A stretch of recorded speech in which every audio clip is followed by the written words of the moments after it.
So the Heat dropped their season opener to Chicago last night. There was the Kyle Lowry aspect where there was just non-involvement, I guess, offensively. There was the Bam Adebayo aspect where he was aggressive, but obviously he was inefficient.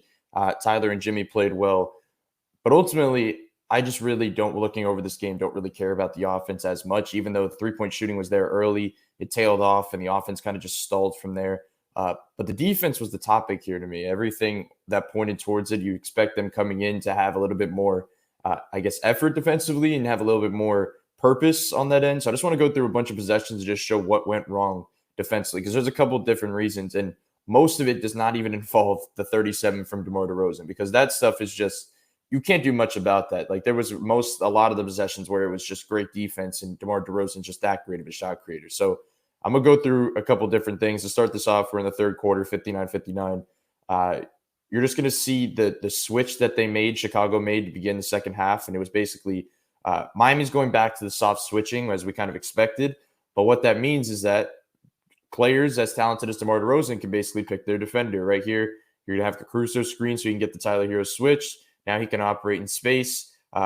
He just bodies him a little bit and ends up getting an easy bucket. That's something we probably should have expected, even though we talked about Tyler growing as a defender and mostly off the ball and things of that nature. You can't have them just pick on him in this way and kind of get him in space. So the next step right here, once again, another one. Tyler's kind of looking around because he thought maybe a scramble switch was going to be coming, which I'm going to talk a little bit more in a few minutes. But he's waiting for the scramble switch. It doesn't go. They just fully switch. Now they're trying to, Jimmy and Bam are both helping over at each nail, just trying to provide a little bit extra help. But DeMar DeRozan, once again, is that skilled that he kind of gets, as Tyler reaches, he kind of gets into his arm, ends up floating it up, gets an and one. The reason I show this is because what is Miami's counter usually to that exact look when that begins happening? The adjustment is they throw two at that player like DeMar DeRozan, and they rely on rotations backside. So they'll throw two at them, and they'll basically split the difference off the ball, and they'll kind of rotate around.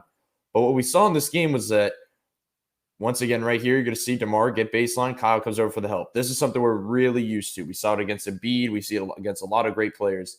But the thing is, you have to be absolutely elite on your rotations to make this work. And usually Miami is, and that's why they have such success doing it. Last night, the rotations were not there. Right here, DeMar DeRozan now turns backside. Tyler and Caleb already are out of placement because they're both going towards the ball right here. So they're already out of place. Now gets blown by on the perimeter. Kyle kind of is late to try to get a charge. So now it's an easy bucket. You can't really have an adjustment now if they're trying to pick on a certain player, and then you also can't double because the rotations aren't there. It's just hard to, I guess, get consistency on that end from that point. Once again, another one you're going to see. Now it's Drummond on Dedmon down low. He's going to kick it out right here. A little bit of a reset. So now it's a little bit of a jumbled possession because you see three Bulls defenders kind of screening and then creating, and Dedmon playing in drop. Right here now, Tyler is going to fight over. Max is on the weak side. He has to basically tag here because I'm going to go back a little bit. He has to tag down low because Jimmy and Tyler are behind because they're fighting through these screens. But what is supposed to happen here? Well, if Jimmy is kind of usually in that locked-in setting of Miami Heat defense, Max is tagging, Jimmy's one step ahead, and he's swinging out over here to Kobe White on the weak side, and he's kind of contesting. That's kind of the best-case scenario. But obviously, he's a little behind. It ends up in a wide-open three, and he hits it. It was just some of that just minor rotation stuff that's kind of going on. Another one right here. Gets it inside to Vucevic with Kyle on his back. And I'll go back a little bit because we talked about soft switching. This is a transition possession. Bam's back, Kyle's back. I don't really get the reasoning for just immediately setting up for this matchup, like right out the gate. Like there feels like communication is necessary.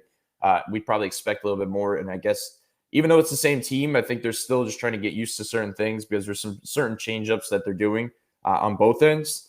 But setting up immediately in this matchup is a little different. Now they have to send over the double. But not only do they send over the double, there are 10 eyes on Vucevic right now. Like literally, you see Tyler helping down. Caleb and Kyle are kind of doubling him. Bam's fully facing him, and Jimmy has his eyes on him. That is just not really a recipe for success, I guess, because now you're going to kind of be behind the eight ball once they just kind of make this pass. Right here, he makes the pass over the top. Once again, just late on the rotations. It's a tough look. This is one of the ones where I could give them the benefit of the doubt and say DeMar DeRozan shooting a contested corner three isn't a bad idea. But it was DeMar DeRozan's night last night, so he hit it. But it's just more about the rotations and the setup in general. Getting into some more of these looks. Once again, DeMar DeRozan kind of getting into trying to get the Tyler switch.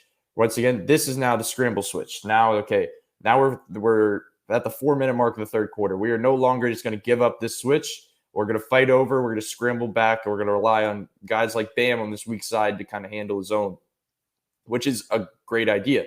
The issue here now is they have issues now on the scramble switch. I'm going to go back and just show how to kind of where this goes. Tyler can kind of scramble back. Bam can split this difference totally. Like, he has this down pat. Tyler can just recover and everything's going to be okay. But Tyler gets kind of lost. He ends up flying downhill toward the basket out of placement. Now it's an easy bucket on a drive. It was just that was a pretty poor possession, I guess, defensively. But that's the lapses that I guess you just can't have at this point. Those are the lapses. It's early in the season. This is stuff that's definitely fixable. I will say that. But this is kind of the reasoning what went downhill, I guess, for this game for them. Another one, DeMar DeRozan, once again, the ball's going to always be in his hands, it feels like. Kyle is going to switch this. This is not a scramble switch. It feels like, as I keep saying, switches and scramble switches, it feels like Miami didn't know when they were doing what. Like, it did not feel like the communication was there just from watching it back a little bit. Maybe I'm wrong on that sense, but like right here, Jimmy seems like he's in no man's land. Like, Kyle's saying basically, I'm switching this and I'm going to guard him.